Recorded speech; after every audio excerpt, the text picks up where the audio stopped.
Kita masih 3 menit lagi menuju jam 20.20. Perlu saya laporkan kepada Pak Ketua PWM bahwa saat ini saya sementara konfirmasi dengan beberapa pembicara dari luar, ada yang dari PWM Jogja. Saya juga sudah dikonfirmasi oleh Ketua Majelis Tablik Pimpinan Pusat Muhammadiyah. Beliau bersedia untuk mengisi pengajian Ramadan kita, cuman masih menyesuaikan waktunya. Ada juga Ketua Majelis Pustaka dan Informasi PWM Jogja, beliau bersedia. Kita usahakan mungkin kita bisa menghadirkan pembicara dari luar. Tapi ini saya sebenarnya sudah meminta bantuan beberapa ketua Ortom untuk bisa gantian dengan saya jadi moderator, tetapi semua masih menolak dengan alasan. Alasannya macam-macam, mulai dari menyimak dulu sampai macam-macam ini ketua Ortom ini. Mudah-mudahan kalau didesak oleh ketua PWM mereka bersedia, ketua Ortom. Kalau saya sih tidak dihubungi, kalau saya siap, cuma kan tidak dihubungi. Level Bapak kan sudah bukan moderator lagi, level Bapak itu sudah pemateri, masa mau jadi moderator lagi?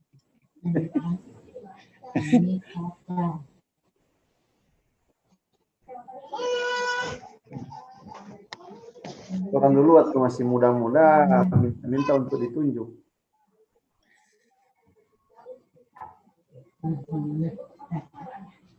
Ini diminta ketua Ortomnya, diminta dia cuman memberi disposisi ke sekretaris, ada yang ke ketua majelisnya. Tapi masalahnya disposisinya dia minta saya yang menyampaikan, Prof. Dia tidak menyampaikan langsung, dia bilang saja sudah dari saya. Gimana ini? Ortom memerintah Muhammadiyah. Ya. Oke. Pak Isman bisa dicek dulu audionya, Pak.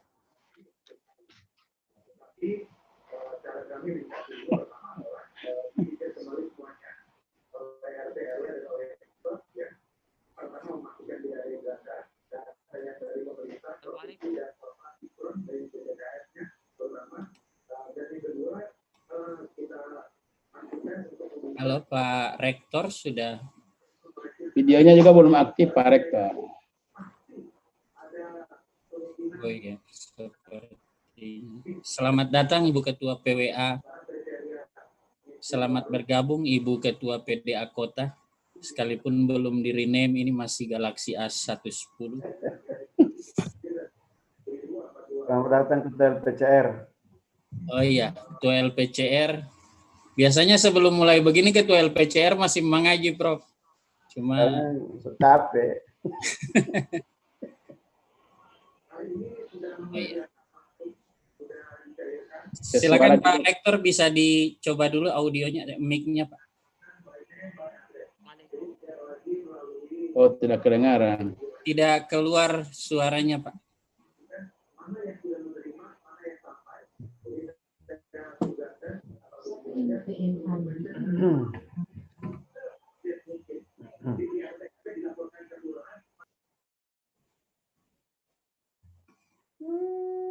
Pak Mahmud, mungkin live streamingnya sudah bisa dimulai, Pak. Sementara di setting. Oh iya.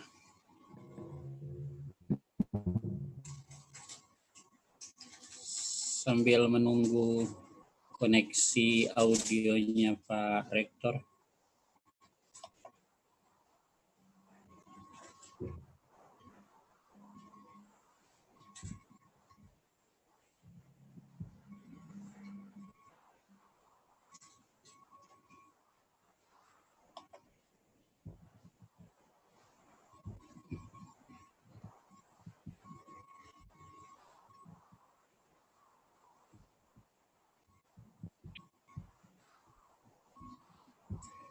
Mungkin mikrofonnya Pak Rektor yang kurang, audionya terkoneksi Pak, tapi tidak keluar suaranya.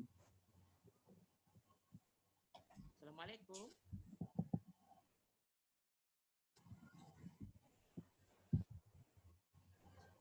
Sudah di unmute Pak, tapi tidak keluar suaranya.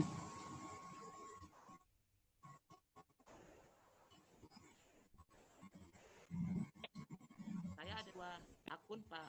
Ada tapi kecil. Kecil sekali Pak, kecil sekali suaranya. Kedengaran tapi kecil sekali. Makanya saya pakai HP. Jadi ada 2. Pakai headset ya Pak Rektor. Jadi satu HP saya itu pakai untuk suara, satunya untuk gambar. Oh gitu. Oh ya. Jadi yang satu lagi pakai nama apa Pak? Maaf. Oh iya benar. Ya, bisa dicek lagi Pak. Halo? Oh iya. Ya, bisa dengar Ya. Ya, Oke. yang satu saya, oh maaf. Yang satu saya mute Pak ya, supaya tidak apa namanya, tidak feedback. Bisa dicoba lagi Pak Rektor. Halo? Ya. Bisa. Assalamualaikum. Waalaikumsalam warahmatullahi wabarakatuh.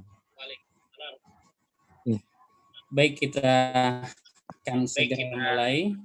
Assalamualaikum warahmatullahi wabarakatuh.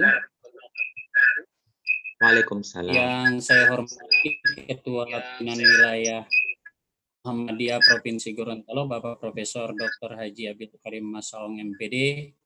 Yang saya hormati Ketua Pimpinan Wilayah Aisyah Provinsi Gorontalo, Ibu Profesor Dr. Hajah Mun Hidayati Otolua, Bapak Ibu jajaran pimpinan di tingkatan wilayah dan tingkatan daerah yang sempat hadir pada hari ini, ketua-ketua majelis, ketua-ketua pimpinan daerah, adik-adik mahasiswa, ketua-ketua lembaga. Di sini saya lihat ada ketua LSBO. Terima kasih atas kehadirannya.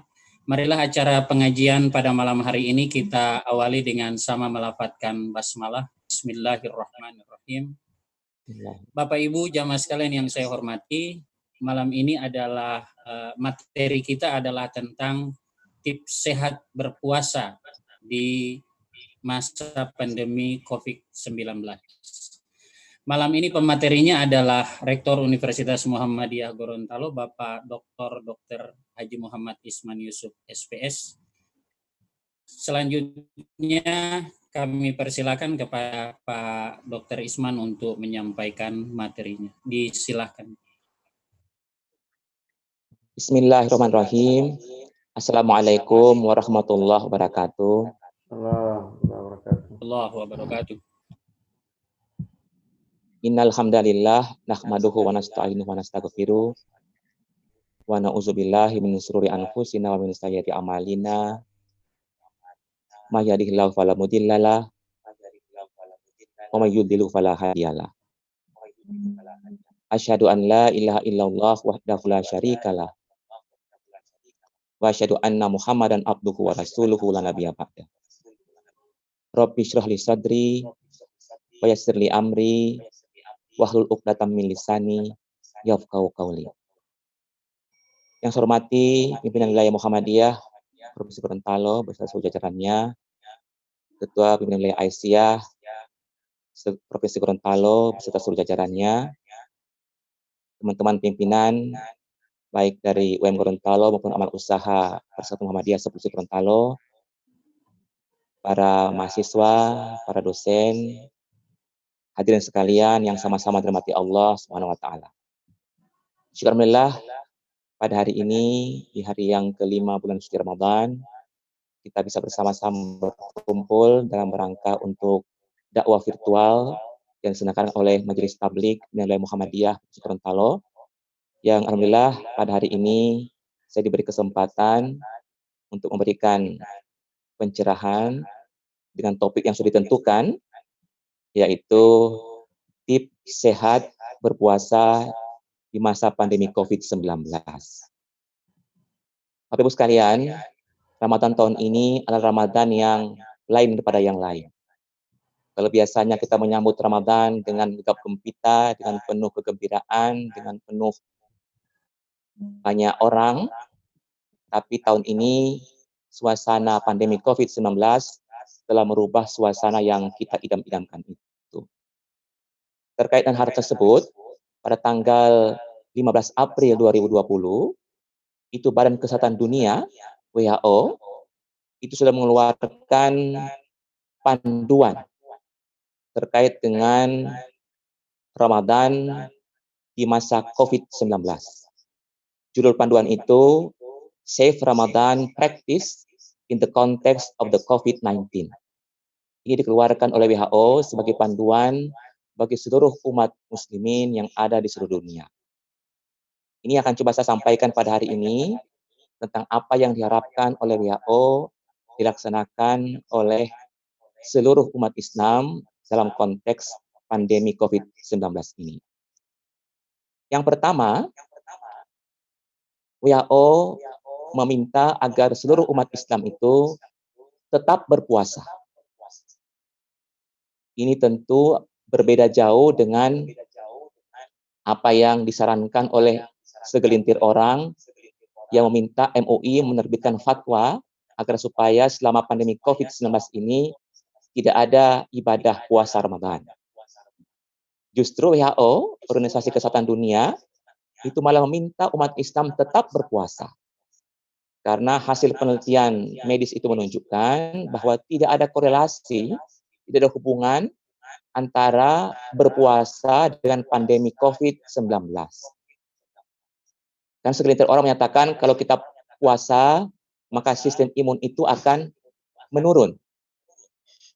Padahal WHO menyatakan justru sebaliknya. Dan ini juga sebagaimana yang telah Allah tegaskan dalam Quran surat Al-Baqarah 184, wa antasumu khairul lakum in kuntum ta'lamun. Dan puasa itu lebih baik bagi kamu jika kamu mengetahui.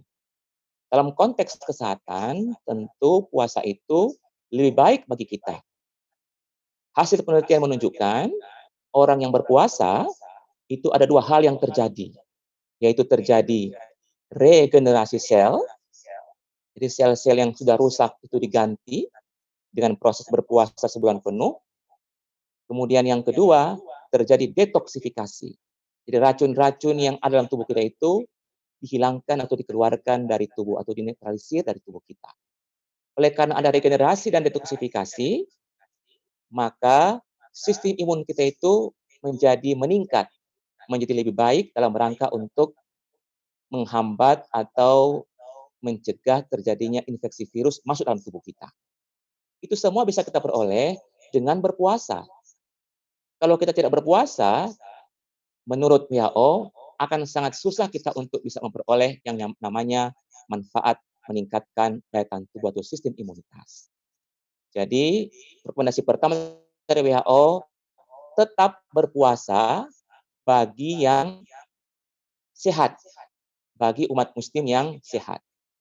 Nah, bagaimana dengan 3 kategori? Kan Bapak Ibu pernah mendengar ya, ada ODP, ada PDP, dan ada yang terkonfirmasi COVID. Bagi yang ODP, itu sesuai saran dengan WHO, diminta tetap berpuasa. Sementara bagi yang PDP, pasien dalam pemantauan, mau COVID yang terkonfirmasi swab test, itu disarankan untuk tidak berpuasa dulu dan berkonsultasi dengan dokter. Ya, ini rekomendasi pertama dari WHO. Yang kedua, WHO menganjurkan kita, dan juga ini sesuai dengan konsep Rasulullah, yaitu memperhatikan pola makan yang sehat dan seimbang.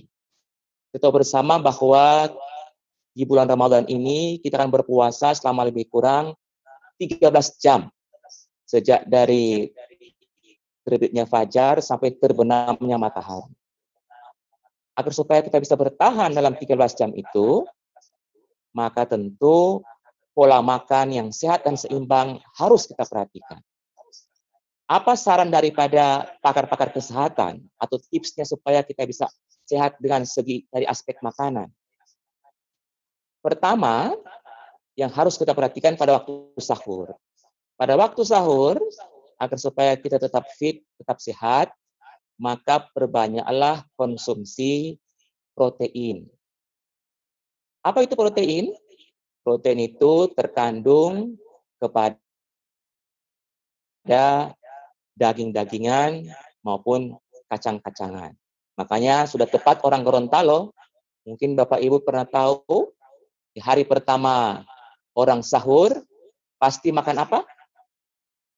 Ayam. Ayam itu adalah protein. Jadi ternyata ini tetua-tetua kita ini orang Gorontalo,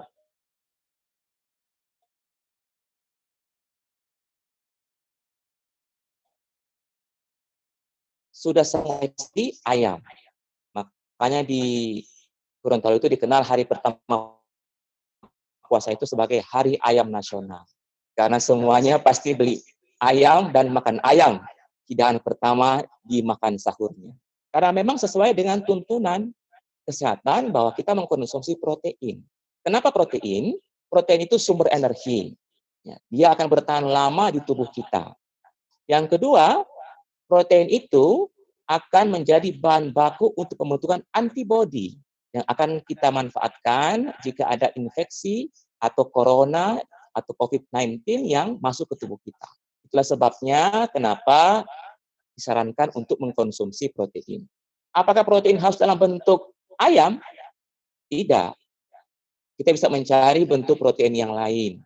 Seperti ini anak-anak kos ini, ya, mahasiswa kita, kalau tidak mampu beli ayam, ya dicari yang agak murah. Apa contohnya? Tempe, tahu, kacang-kacangan, ya. Itu adalah contoh protein sederhana yang berasal dari nabati, yang juga fungsinya sama seperti ayam, daging, dalam rangka untuk sumber energi sekaligus bahan baku untuk pembentukan antibodi tubuh kita. Yang kedua, kita diharapkan untuk mengkonsumsi makanan-makanan yang mengandung glukosa. Glukosa yang alami, yang banyak terkandung pada buah-buahan. Salah satu yang paling dianjurkan adalah konsumsi kurma. Jadi di samping kita mengkonsumsi makanan yang biasa kita makan di waktu sahur, ditambah atau dilengkapi dengan mengkonsumsi buah kurma. Ya. Kapan makan kurma itu? Makan kurma itu kalau dalam Islam itu 7 butir. 7 butir itu dibagi dalam 3 tahapan. 3 butir pertama itu dimakan di waktu sahur. 3 butir kedua dimakan di waktu berbuka puasa. Dan 1 butir dimakan sesudah sholat tarawih. Kenapa kita makan 7 butir? Karena sesuai dengan sunnah Rasul. Rasul menyuruh kita untuk mengkonsumsi kurma, khususnya kurma ajwa, itu 7 butir. Diharapkan dengan kita mengkonsumsi 7 butir itu, insya Allah kita terhindar dari racun dan sihir. Nah, kalau kita anggap racun itu adalah manifestasi daripada virus corona, berarti insya Allah kita berikhtiar dengan mengkonsumsi kurma itu, kita terhindar dari efek-efek negatif dari COVID-19.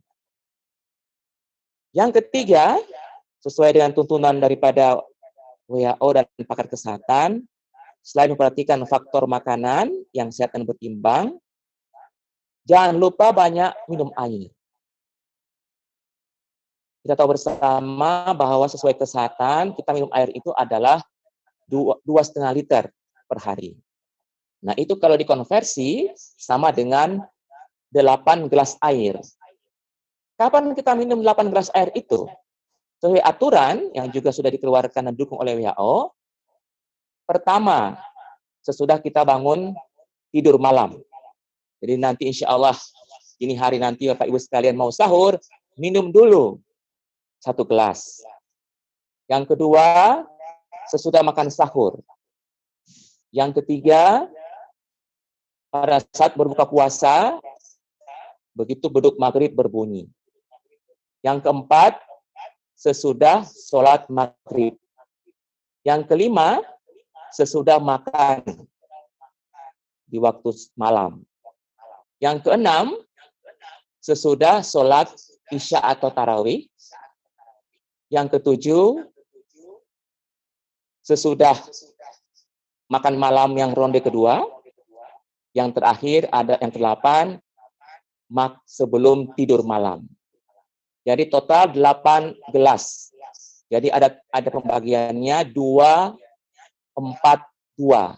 2 diminum waktu sahur, 4 diminum waktu berbuka, dan 2 diminum mendekati waktu kita mau tidur. Jadi tadi kormanya, rumusnya 3-3-1, 3 di waktu sahur, 3 di waktu berbuka, 1 sesudah sholat tarawih, maka untuk air 2-4-2. Ya. Jadi ini rumus supaya gampang diingat terkait dengan kebutuhan makanan dan minuman kita. Yang berikut, Bapak Ibu sekalian, tetap dianjurkan untuk kita melaksanakan olahraga. Selama ini orang berpikir dengan berolahraga maka akan membuat kondisi puasa kita menjadi terhambat. Sesuai saran WHO, tetap disarankan, diminta umat Islam itu untuk melaksanakan exercise atau olahraga. Kapan olahraganya?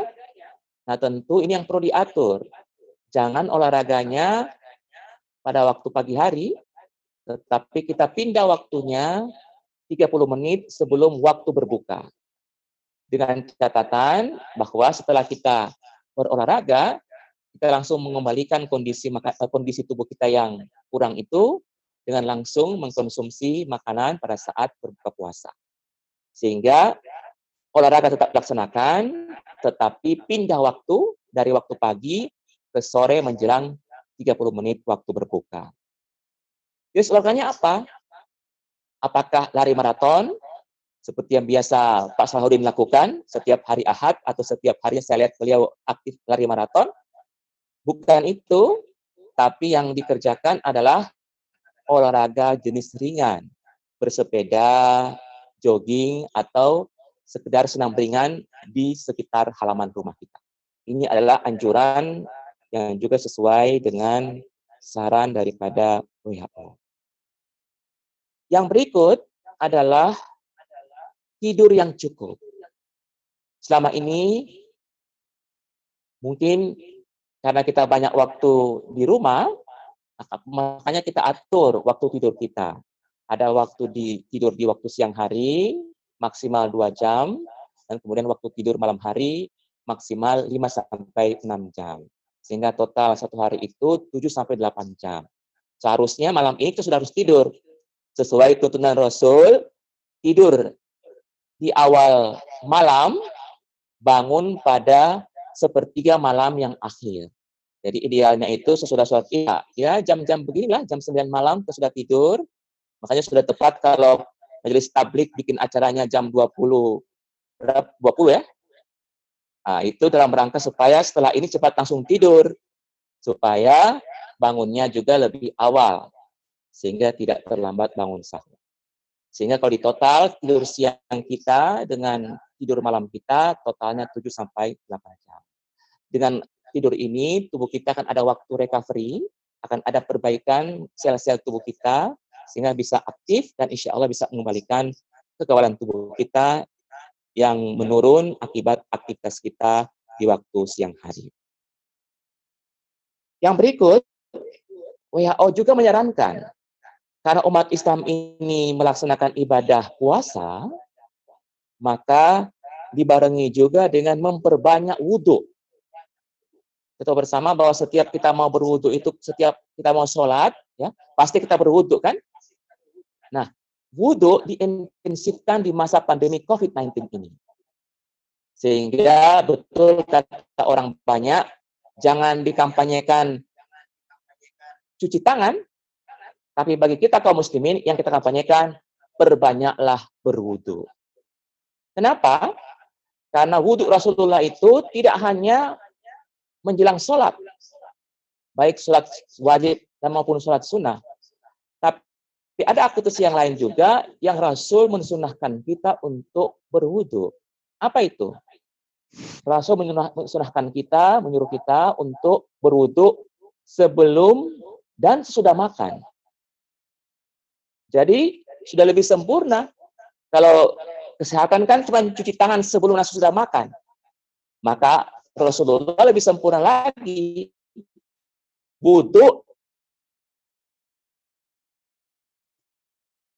sebelum dan sesudah makan. Yang kedua, dalam kondisi sebelum dan sesudah tidur. Agar supaya kondisi tubuh kita betul-betul bersih sebelum tidur, dan tentu waktu kita bangun tidur pun dalam kondisi yang bersih. Banyak orang bertanya, kalau sebelum tidur wajar, karena kita mungkin habis bepergian, habis dari mana, gitu.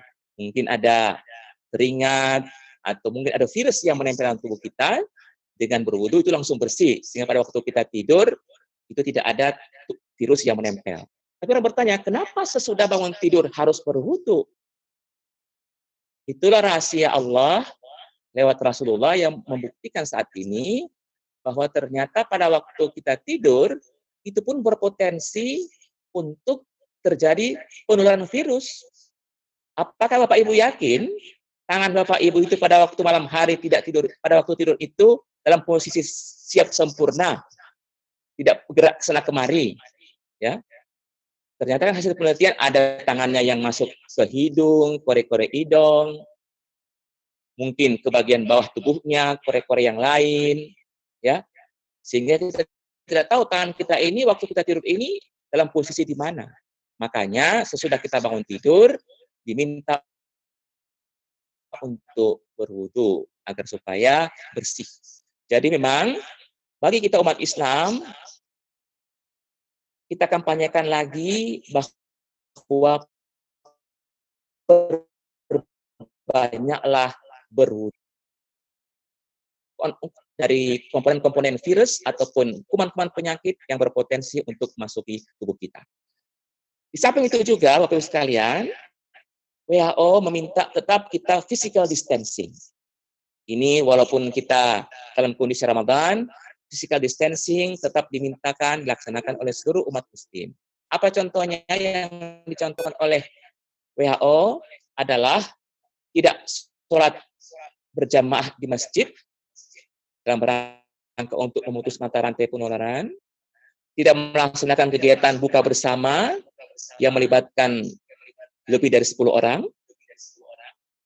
Kemudian jika terpaksa harus keluar, maka jagalah jarak maksimal 3 meter, minimum 1 meter, kemudian menggunakan masker dan protokol kesehatan yang sesuai dengan pandemi COVID-19. Inilah contoh-contoh dari WHO yang sengaja disampaikan kepada kita dalam rangka untuk meningkatkan daya tahan tubuh kita pada saat melaksanakan ibadah di bulan suci Ramadan. Di samping itu juga, Rasulullah memerintahkan kita untuk memperbanyak mengkonsumsi makanan-makanan yang terdapat dalam Al-Quran. Apa saja itu? Di samping kurma yang tadi sudah saya jelaskan, juga perbanyaklah makan habatus sauda atau jintan hitam. Disarankan jintan hitam itu dikonsumsi pada waktu sahur, sehingga dia akan berefek selama kita puasa di siang hari, akan menghasilkan daya tubuh yang kuat untuk menghadapi kuman atau virus yang masuk ke tubuh kita. Di samping itu juga kita mengkonsumsi madu dalam rangka untuk memperoleh gula yang alami, karena madu juga itu mengandung anti kuman, sehingga dengan adanya madu dalam tubuh kita, maka insya Allah akan mampu mengatasi kuman-kuman termasuk virus-virus yang masuk dalam tubuh kita. Jadi inilah contoh-contoh baik yang disampaikan oleh WHO maupun dilaksanakan oleh Rasulullah yang apabila kita laksanakan dalam masa pandemi COVID ini insya Allah akan bermanfaat dalam rangka untuk meningkatkan kesehatan kita dan mencegah dari terkena infeksi COVID-19 ini. Mungkin ini yang bisa saya sampaikan sebagai pengantar kata. Mudah-mudahan ada yang bisa didiskusikan terkait dengan materi ini. Terima kasih.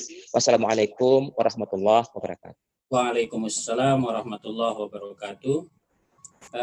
Terima kasih Pak Rektor. Ada beberapa pertanyaan ini dari para jamaah yang sudah disampaikan lewat chat.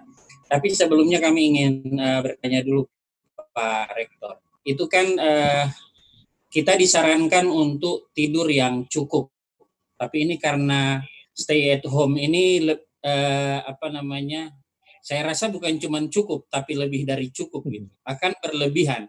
Kira-kira apa nanti efek samping bagi orang yang tidurnya berlebihan atau tidurnya berlebihan, karena ini supaya adik-adik mahasiswa juga tahu supaya tidak terlalu banyak tidur, bukan cuma adik-adik mahasiswa tapi ayahandanya juga tahu apa efek samping kalau terlalu banyak tidur. Kemudian juga ada pertanyaan dari Pak Dr. Sarah, kalau yang untuk glukosa itu kan disarankan kurma. Selain kurma itu kira-kira buah apa lagi yang baik untuk mengganti untuk kita konsumsi bisa lebih banyak glukosa yang kita dapatkan. Itu dua pertanyaan pertama dulu Pak Rektor. Silakan. Ya. Terima kasih. Yang pertama terkait dengan etika tidur. Tidur sesuai tuntunan Rasul itu adalah memang 6 sampai 8 jam. Lewat daripada itu tentu ada risikonya. Berbagai macam penelitian menunjukkan orang yang tidur lebih lama dari 8 jam itu berisiko sama seperti orang terkena penyakit jantung. Karena efek orang yang tidur lebih dari waktu yang seharusnya 8 jam itu sama seperti orang yang tidak berolahraga. Nah, karena dia tidak berolahraga, jantungnya tidak bekerja dengan baik, tidak berdetak dengan baik, sehingga berisiko untuk menimbulkan gangguan jantung. Itu ada beberapa penelitian, semakin lama waktunya, semakin tinggi risikonya. Yang dia tidurnya lebih dari 9 jam, itu risikonya sekitar 12%, yang tidurnya 10 jam, itu naik lagi menjadi 30%, jadi semakin tinggi atau semakin lama tidurnya, semakin tinggi risiko untuk terjadi gangguan jantung. Makanya Bapak-Ibu sekalian, kalau kita perhatikan, orang-orang kena serangan jantung itu justru waktu dia tidur, itu kalau kita perhatikan, terjadi di waktu pagi hari. Karena di waktu itulah kadar oksigen di tubuh kita itu sangat sedikit. Karena tubuh kita dalam kondisi tidak beraktivitas, sehingga jantung tidak memompa darah dengan seperti halnya kalau kita berkondisi aktivitas secara baik.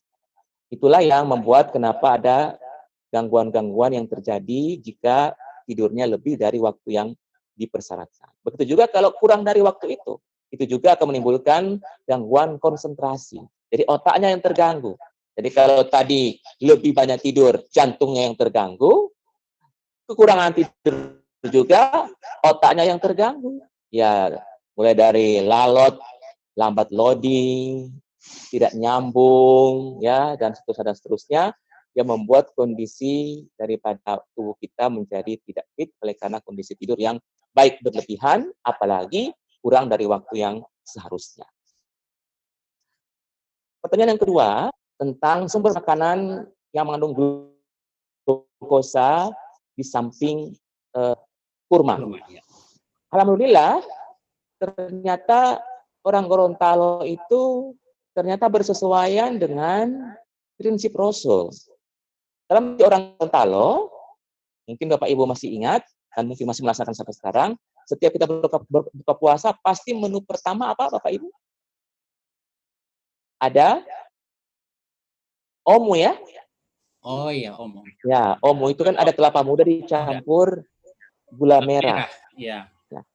Hasil penelitian itu menunjukkan ternyata kandungannya daripada kelapa dicampur dengan gula merah itu hampir sama seperti kandungan dari kurma. Sehingga Makanya orang Gorontalo itu kalau kita perhatikan, orang-orang tua kita yang mengamalkan ini, tubuh mereka sehat, berpuasa mereka dengan baik, ya, sempurna fit, ya. Karena apa? Karena sumber makanan yang mereka konsumsi sama seperti yang disunnahkan oleh Rasul, yaitu kandungannya sama seperti kurma. Nah, di Gorontalo kita kenal omu itu, yaitu kelapa dicampur dengan gula merah itu. Di samping itu juga buah-buahan yang lain yang dianjurkan adalah seperti apel, kemudian anggur, itu kandungan glukosanya itu juga tinggi, tetapi masih lebih tinggi kadar glukosa pada kurma. Itu satu. Terus yang kedua, pada kurma dia itu langsung digunakan sebagai sumber energi. Berbeda dengan kandungan glukosa di sumber makanan yang lain, seperti di kue atau seperti di teh, ya, itu masih harus berproses, dipecah dulu, kemudian akan digunakan sebagai sumber energi. Nah, kalau kurma begitu dimakan tanpa dipecah langsung menjadi energi. Itulah yang membuat kenapa Rasulullah menyuruh kita untuk mengkonsumsi buah kurma. Dan padanannya sama dengan omu untuk tradisi orang Gorontalo. Jadi ternyata tetua-tetua kita orang Gorontalo ini sudah sangat menghayati kesehatan sesuai dengan Tibun Nabawi. Contohnya tadi sahur konsumsi ayam, itu ternyata sesuai dengan proses kesehatan, yaitu konsumsi protein tinggi, sementara berbuka puasa mengkonsumsi yang kadar glukosa tinggi seperti pada kurma, yaitu omu itu tadi. Demikian Pak Munkizul. Ya, ada pertanyaan ini Pak dari Pak Muhaiminul Aziz Yunus. Ada teman-teman, beliau dan teman-temannya itu kan hobi main bulu tangkis Pak. Ini kalau di bulan Ramadan biasa mereka main bulu tangkis itu, main badminton itu nanti setelah sholat tarawih sampai jam 11 malam. Apakah olahraga seperti ini di waktu-waktu seperti ini juga masih tetap baik untuk kesehatan?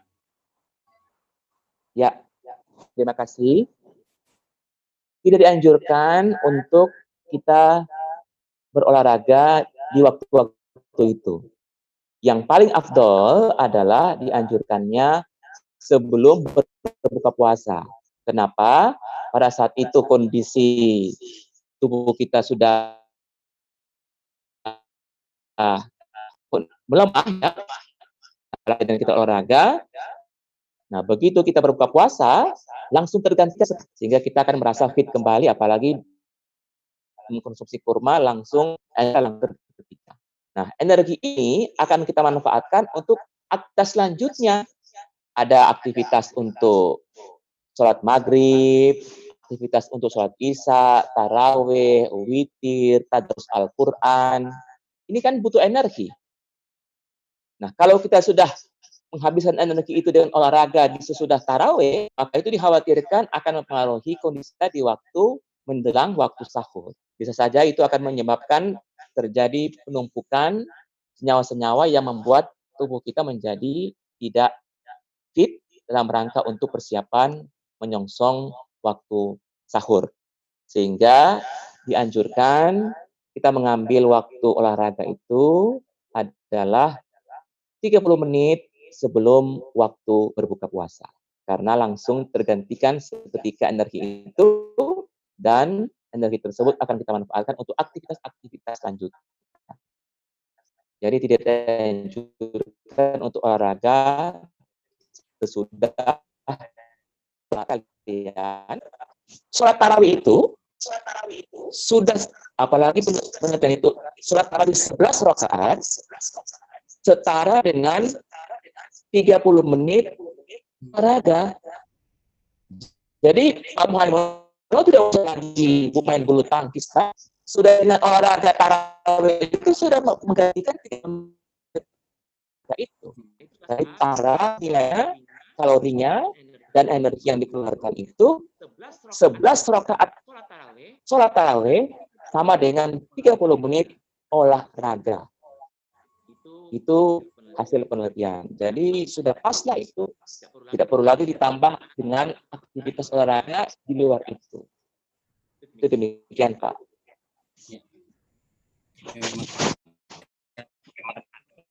Ini ada pertanyaan berikutnya mahasiswa dari Izrak Habu, Pak. Apakah protein itu bisa membuat orang alergi? Karena biasanya ada orang yang mengkonsumsi telur malah mengalami gatal-gatal atau bahkan bisul, Pak Rektor. Jadi bagaimana untuk mengimbangi hal-hal seperti ini? Jadi misalnya dia alergi dengan telur, apakah dia masih bisa mendapatkan protein dengan cara yang lain? Ataukah memang apa yang harus dilakukan oleh orang yang mengalami alergi seperti ini, Pak Rektor? Kemudian yang kedua, pertanyaannya, kalau mengkonsumsi yang manis-manis ketika puasa itu apakah tidak malah membuat gula darah seseorang menjadi naik? Dan apakah orang yang masih berusia 20 tahun seperti mahasiswa ini juga bisa beresiko terkena penyakit gula darah yang tinggi ini? Silakan, Pak Rektor. Ya, terima kasih. Yang pertama terkait dengan protein. protein itu sumbernya macam-macam, bisa dari daging, bisa dari nabati, termasuk dari telur. Nah, bagi mereka yang alergi telur, ya kita cari sumber protein lain yang tidak membuat dia alergi. Ya ada daging, baik daging sapi, daging kambing, ada ayam, kemudian dari nabati ada kacang-kacangan, ada tahu tempe. Nah, jadi bagi mereka yang alergi telur, penggantinya ada. Sehingga tidak dianjurkan bagi yang alergi telur untuk mengkonsumsi telur. Dan kuncinya untuk mengatasi ini ya menghindari sumber alerginya. Ya, jadi kalau bisa alergi telur ya jangan dekati telur, jangan makan telur karena pasti dia makan telur akan timbul alergi. Kecuali kalau sudah terpaksa sekali makan telur, ya sudah itu harus minum obat anti alergi, ya seperti CTM yang paling sederhana, supaya jangan sampai menimbulkan gangguan di kemudian hari. Tapi sedikitnya kita bisa menggantikan protein itu dari sumber yang tidak harus bersumber dari telur. Yang kedua, terkait dengan pertanyaan apakah kalau kita mengkonsumsi gula itu atau glukosa tidak akan membuat gula itu jadi naik? Memang pada awalnya akan muncul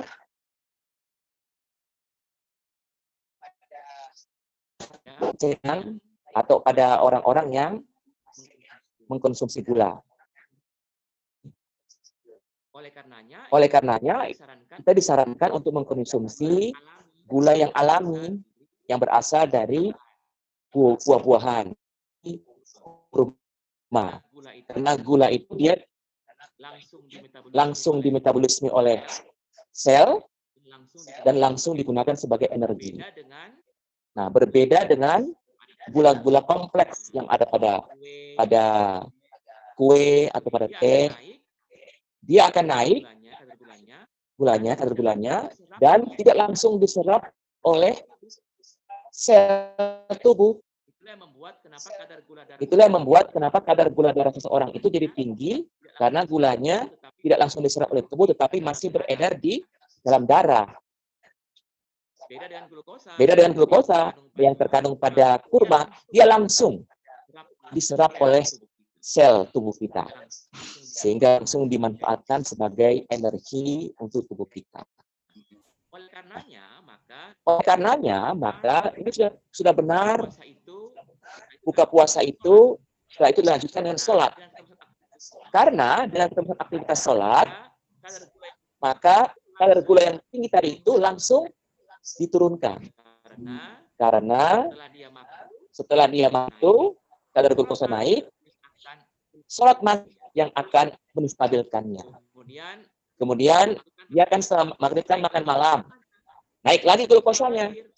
Nah, nggak usah khawatir. Sudah itu kan ada lagi sholat isya dan tarawih. Sehingga insya Allah kadar glukosanya lagi turun lagi. Jadi itulah yang membuat kenapa orang yang dengan DM atau penyakit gula itu bisa berpuasa. Karena dengan berpuasa, insya Allah kadar gulanya akan distabilkan dengan sesuai dengan tuntunan Islam tadi. Berbuka puasa, sholat maghrib, kemudian makan sudah sholat maghrib, makan sudah sholat isya dan tarawih. Mungkin demikian Pak Mungkisi. Baik, ini ada pertanyaan lagi dari Ibu Uci Hiola, Pak. Ibu Uci meminta rekomendasi, kira-kira ada enggak ramuan tradisional yang bisa meningkatkan daya tahan tubuh selama bulan Ramadan seperti ini? Apalagi kan di tengah pandemi begini, ada enggak racikan yang tradisional kalau Ibu Uci meminta ini, Pak? Ya. Sebenarnya tidak usah yang tradisional, yang sesuai dalam Al-Quran. Oh, Ya, dan itu ternyata juga digunakan oleh masyarakat Gorontalo. Contohnya, ini yang saya sampaikan adalah jahe. Oh, iya. Atau orang Gorontalo kenal saraba ya. Iya. Itu ternyata sama dengan minuman surga. Kata Quran itu, penghuni surga itu akan menikmati minuman yang berasal dari jahe. Nah, orang jadi ingin tahu, kenapa sampai Allah menyebut jahe dalam Al-Quran. Setelah diteliti, ternyata kandungan jahe itu mengandung senyawa flavonoid, yaitu kurkumin. Nah, kurkumin ini yang berfungsi sebagai antioksidan. Nah, antioksidan inilah yang membuat tubuh kita itu menjadi fit, sehat, dan memiliki daya tahan tubuh yang kuat menghadapi berbagai macam kuman, berbagai macam virus, apalagi COVID-19 ini. Itulah contoh minuman dalam Al-Quran yang juga sudah digunakan oleh masyarakat Gorontalo sebagai bagian dari upaya kita untuk menjaga diri dari COVID-19 itu secara alamiah. Banyak sekali kalau kita baca Al-Quran, berbagai macam tanaman herbal yang kalau kita konsumsi, insya Allah itu akan meningkatkan daya tahan tubuh kita. Seperti tadi mulai dari madu, kemudian kurma, jintan hitam, jahe, kemudian juga pisang, itu juga disebutkan dalam Al-Quran. Kemudian juga ada delima, ya, itu adalah jenis-jenis tanaman herbal yang jika kita konsumsi, insya Allah akan bermanfaat untuk meningkatkan daya tahan tubuh kita semua. Apalagi dalam pandemi COVID-19. Kalau di kebiasaan orang Gorontalo, Pak Rektor, kan ada banyak di bulan Ramadan ini, di banyak tempat itu ibu-ibu itu menyediakan tili ayah. Ketika sahur itu tili ayah. Nah, ini kalau untuk kesehatan sendiri bagaimana ini? Apa tidak malah meningkatkan gula darah atau bagaimana ini? Tili ayam itu sumber protein, ya. Makanya orang Gorontalo itu di samping konsumsi ayam di waktu sahur juga ada tili ayam. Nah, tili ayam itu adalah sumber protein dan juga ada kadar gulanya di situ, sehingga dia dapat dua, dapat sumber protein dan dapat sumber untuk kadar glukosa yang dua-duanya dimanfaatkan untuk energi dan sekaligus juga untuk daya tahan tubuh dia nanti pada saat melaksanakan puasa di siang hari. Jadi tidak salah dalam rangka untuk meningkatkan daya tahan tubuh kita. Cuma memang jangan terlalu berlebihan. Ya, diatur menunya, makanya tadi disebut menu berimbang. Jangan kurang hari-hari itu terus, ya. Ya, takutnya nanti bangkrut ibu-ibu, kasihan. Harga telur kan naik ini, apalagi ke pandemi COVID begini pasti naik, kebutuhan tinggi, sehingga kalau itu hanya di waktu-waktu tertentu saja kita variasikan, sehingga sumber energinya itu kita dapatkan dari jenis makanan yang bervariasi. Misalnya hari ini protein dalam bentuk ayam, nah mungkin besok proteinnya dalam bentuk tili ayam, besoknya lagi dalam bentuk apa lagi. Jadi tidak semuanya dihidangkan sekaligus. Ya, itu tips-tipsnya agar supaya juga secara kesehatan baik dan juga tidak mempengaruhi persoalan-persoalan ekonomi lainnya. Baik, Pak Rektor. Insya Allah harga telur tidak naik kalau di Ketua PWM. Promo begini dapat 1 bak ini. Ada pertanyaan selanjutnya, Pak Rektor. Ini pertanyaannya dikirim privat, jadi saya tidak bacakan nama pengirimnya. Ada kebiasaan orang Gorontalo, ini katanya kebiasaan orang Gorontalo, padahal saya sendiri orang Gorontalo belum pernah mendengar ini, Pak Rektor. Katanya setelah selesai buka puasa atau setelah maghrib, biasanya pasangan suami istri itu berjima. Tinjauan kesehatannya bagaimana? Silakan Pak Rektor. Ini katanya kebiasaan orang Gorontalo, tapi saya sendiri baru dengar ini. Saya juga baru dengar ini. Jadi berjima, mungkin sebentar Pak Sabara bisa menyampaikan dari aspek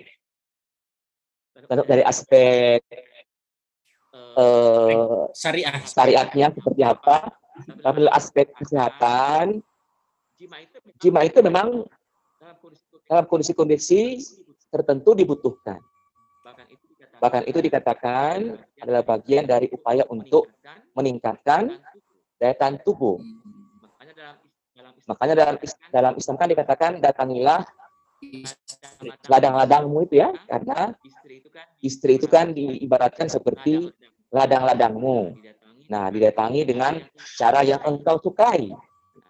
Nah, tadi kalau misalnya tadi ada yang sukanya nanti sesudah sholat maghrib puasa dia datang istrinya, ya itu mungkin cara yang dia sukai dalam rangka untuk menumbuhkan rasa cinta dan insya Allah akan menumbuhkan daya tahan tubuh. Karena pada saat orang melakukan jima itu tadi, itu akan keluar hormon endorfin. Hormon endorfin itu hormon penghilang rasa sakit. Nah, pada saat orang berjima itu, kadar hormon itu maksimal keluar, sehingga orang itu akan merasa tidak sakit, ya, dan tentu daya tahan tubuhnya akan menjadi lebih baik dalam rangka untuk mempertahankan kondisi-kondisi pasca atau sesudahnya itu. Seminggu 2 kali. Dan memang dalam ilmu kesehatan itu dianjurkan kalau pakai frekuensinya ya seminggu 2 kali. Ya, kalau pakai seperti ini dosis obat ya 1 minggu 2 kali. Ini yang ideal waktu.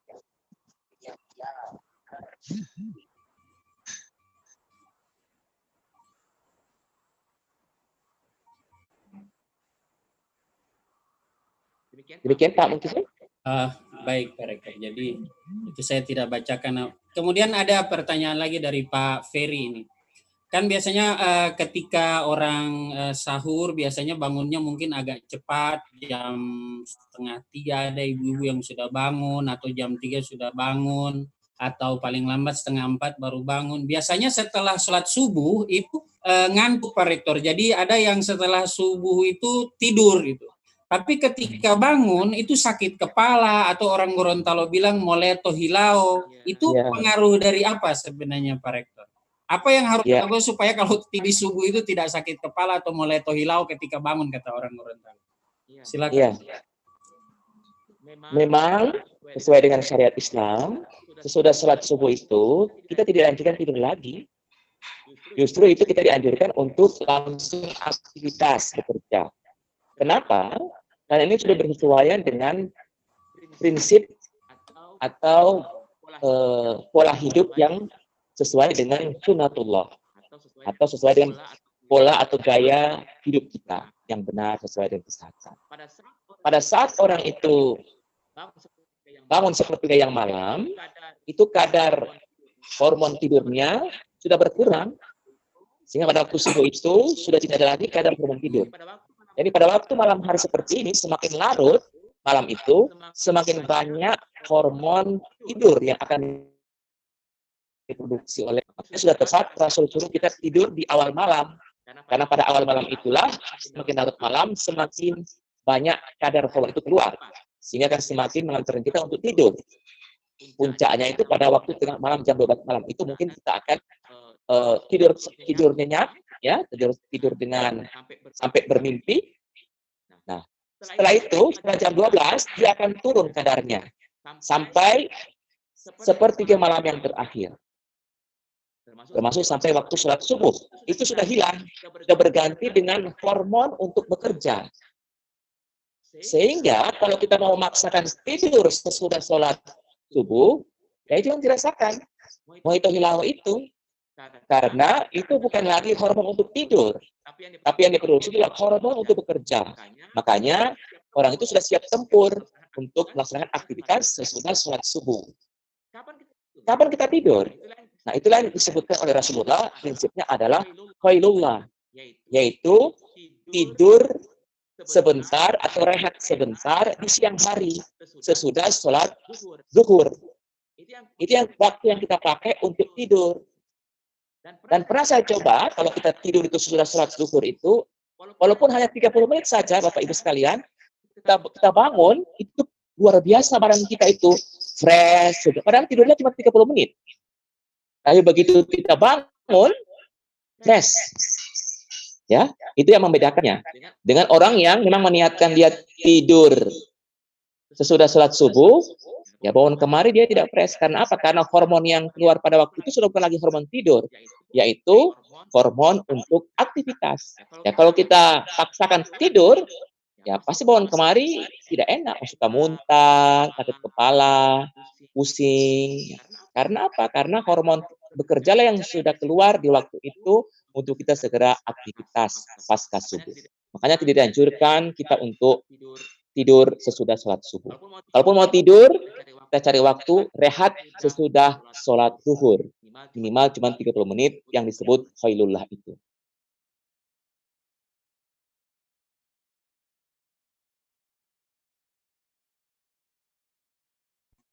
Baik, terima kasih Pak Rektor. Kita masih ada waktu lebih kurang 6 menit lagi. Mungkin dari Bapak Ibu jamaah yang hadir, kalau ada yang mau menyampaikan pertanyaan secara langsung, kami persilahkan. Kalau masih ada yang ingin bertanya perihal materi yang kita bahas malam hari ini. Sambil itu kami menyapa beberapa jamaah ini yang alhamdulillah dari Puwato ada, Ketua PDM Kabupaten Gorontalo juga ada. Terima kasih Pak Haji Irfan Ismail, setiap malam kami lihat juga alhamdulillah tetap aktif. Silakan Pak Ketua PDM Kota, ada yang mau ditanyakan Pak? Kami lihat sudah mendekat. Silakan Pak.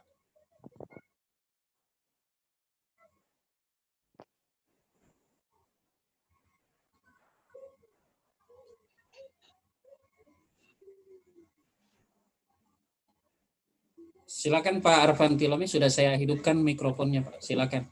Assalamualaikum warahmatullahi wabarakatuh. Waalaikumsalam warahmatullahi wabarakatuh. Ini kaitannya dengan kesehatan. Kenapa dalam Rasulullah itu kan sering kita ada hanya sering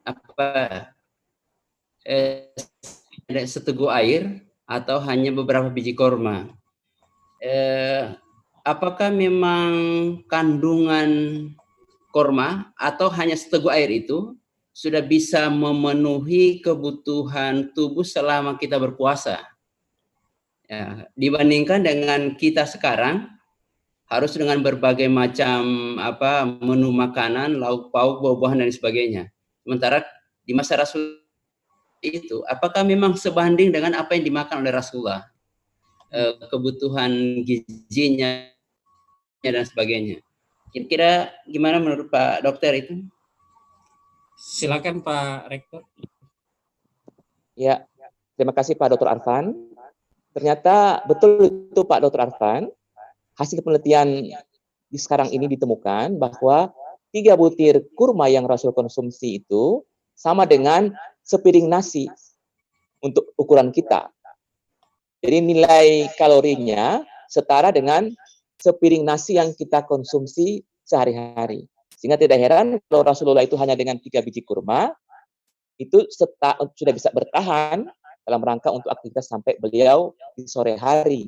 Karena nilainya hampir sama dengan sepiring nasi yang kita konsumsi setiap hari. Apalagi ditambah dengan cukup air.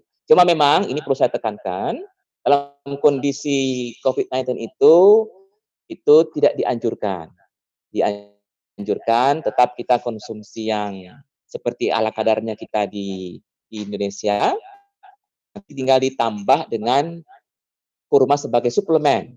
Karena dikhawatirkan kita tidak cocok, ya kita tidak mungkin perlu adaptasi. Sementara ini kondisi Indonesia, sementara pandemi COVID, ya, sehingga tentu kita harus berusaha agar kondisi tubuh kita itu fit, karena belum tentu setiap orang konsumsi 3 kurma efeknya seperti kalau dia mengkonsumsi nasi. Walaupun hasil penelitian menunjukkan 3 biji kurma itu setara dengan sepiring nasi. Tapi kan tiap orang kan tidak sama dalam respon itu. Ada yang mungkin nanti sukanya kalau 3 piring nasi, bukan 3 biji kurma. Nah, makanya dianjurkan untuk di pandemi COVID ini kita melakukan dulu seperti hal yang kita kerjakan. Kurma di sini sebagai suplemen, sehingga akan meningkatkan daya tahan tubuh kita lebih baik pada masa pandemi COVID-19. Tapi insya Allah kalau sudah di luar pandemi COVID, bisa kita coba. Saya juga sudah beberapa kali di luar pandemi COVID itu hanya 3 butir kurma dan segelas air. Alhamdulillah selama ini puasanya bagus dan fit saja. Karena memang itu harus kita biasakan. Memang awalnya rasa tidak sedap di Puru ya, karena kita biasa makan nasi diganti dengan 3 biji kurma, ya awalnya butuh penyesuaian. Tapi lama-lama sudah biasa. Dan itu ternyata tubuh kita bisa adaptasi. Tapi kita jangan coba-coba beradaptasi di masa pandemi COVID ini ya. Kita latihan dulu menu yang berimbang. Kurma itu kita jadikan sebagai suplemen lengkap daripada menu kita sehari-hari. Dalam rangka lebih fit kita di pandemi COVID. Demikian. Alhamdulillah, tepat waktu kita sekarang sudah jam 21.20. Terima kasih banyak Pak Dr. Haji Muhammad Isman Yusuf SPS atas kajiannya malam ini, dan terima kasih juga atas partisipasinya Bapak Ibu. Sebelum kami akhiri pengajian malam hari ini, kami kembali menyampaikan pesan dari panitia pembangunan Masjid Darul Arqam. Bapak Ibu yang ingin menyumbang untuk pembangunan Masjid Darul Arqam, dibuka pintu untuk bersedekah, beramal jariah di bulan Ramadan ini. Mudah-mudahan nanti pandeminya segera selesai dan kita segera bisa memanfaatkan Masjid Darul Arqam. Selanjutnya, sekali lagi kami mengucapkan terima kasih, mengaturkan banyak terima kasih kepada Bapak Rektor, Bapak Dr. Haji Muhammad Isman Yusuf SPS atas kesediaannya memberikan materi malam hari ini. Mudah-mudahan Bapak dan keluarga tetap sehat, insya Allah bisa kembali memberikan materi di waktu-waktu yang lainnya. Sebelum kami akhiri, kami persilakan Pak Dr. Sabarah Karim untuk mengumumkan tentang penerimaan infak bagi Masjid Darul Arqam. Kami persilakan Pak Dr. Sabarah. Baik, Assalamualaikum warahmatullahi wabarakatuh. Bapak Ibu yang saya hormati, sekali lagi terima kasih. Kami mohon maaf setiap akhir pengajian menyampaikan kepada Bapak Ibu terkait dengan pengumpulan infak untuk Masjid Darul Arqam secara praktis ya. Jadi dengan cukup memfoto barcode ini, bantuan kepada kita semua bisa mengedarkan di media sosial. Ya, panitia sangat butuh. Ya, saya ini tadi sudah menerima SMS dari berbagai pihak yang selama ini menjadi rekanan kita semua, dan tidak sedikit tagihannya. Ya, tagihannya ini sudah mendekati 500 juta. Ya. Kenapa kita kemarin sampai membengkak begini? Karena memang kita sejak 3 tahun terakhir ini biasanya kalau sudah di bulan Ramadan, ambilan kita di pihak ketiga itu biasanya lunas ya. Tapi memang luar dugaan karena kita ingin kemarin mau diresmikan oleh pimpinan pusat masjid sehingga kita memacu itu, tapi ternyata mau menjelang bulan Ramadan terjadi musibah ya seperti yang kita ketahui sekarang.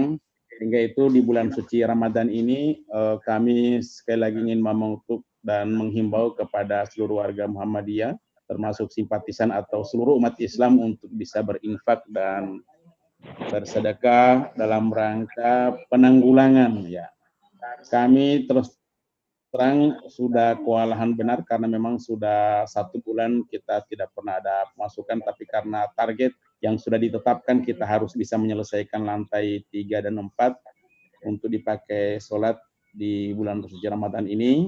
Sehingga itu saya dengan Pak Ketua ini yang selalu mengejar kami untuk target itu, sehingga dengan berbagai upaya yang kami lakukan, sehingga itu mudah-mudahan di bulan suci Ramadan ini kita bisa berbagi dan insya Allah pahalanya lebih 2 kali lipat dari yang selain bulan suci Ramadan. Amin. Nanti kami biasa akan tadi ada perintah Pak Ketua, tapi karena mengingat ini adalah tanggal tua, insya Allah nanti di awal-awal bulan kami akan melakukan list dan insya Allah kita bisa menyampaikan kepada keluarga atau tetangga kita semua. Barangkali itu Pak Dokter mungkin terima kasih atas kesempatan yang selalu diberikan kepada kami untuk bisa menghimbau demi untuk menyelamatkan panitia di era COVID-19. Terima kasih. Assalamualaikum warahmatullahi wabarakatuh. Waalaikumsalam warahmatullahi wabarakatuh. Terima kasih Pak Dr. Sabara. Kami kira memang penting untuk disampaikan ini setiap malam karena ini bukan hutangnya Pak Dr. Sabara, tapi ini hutang Muhammadiyah dan hutang kita semua. Baik, demikian akhir pengajian kita malam hari ini. Sebelumnya akan kami sampaikan bahwa insya Allah kajian kita besok malam di jam yang sama pukul 20.20 akan disampaikan oleh Bapak Haji Rulianto Podungge, LC MHI, Sekretaris Majelis Tarjih. Tema beliau adalah tentang fikih darurat. Jadi ini memang menjadi perbincangan hangat. Materi beliau insya Allah besok tentang fikih darurat yang sementara kita lakukan sekarang ini. Kami juga memohon maaf kepada para jamaah yang tidak bisa bergabung. Memang partisipan kita terbatas hanya 100 orang untuk pertemuan mendatang. Jika memang sudah tidak bisa berpartisipasi lewat Zoom, mungkin kami sarankan untuk bisa berpartisipasi lewat akun FB-nya, itu melalui live streaming FB di akunnya Pak Haji Mahmud Bebel dengan di akun saya juga ada. Demikian akhir pengajian kita malam sekali lagi. Kami ucapkan terima kasih kepada Pak Dr. Isman Yusuf atas kesempatannya. Terima juga kepada Bapak yang sudah mengikuti acara pada ini menjadi amal kita di bulan. Kita akhiri pengajian pada malam hari ini melafatkan hamdalah, alhamdulillahirabbil alamin. Nasr minallah wa fathun qarib.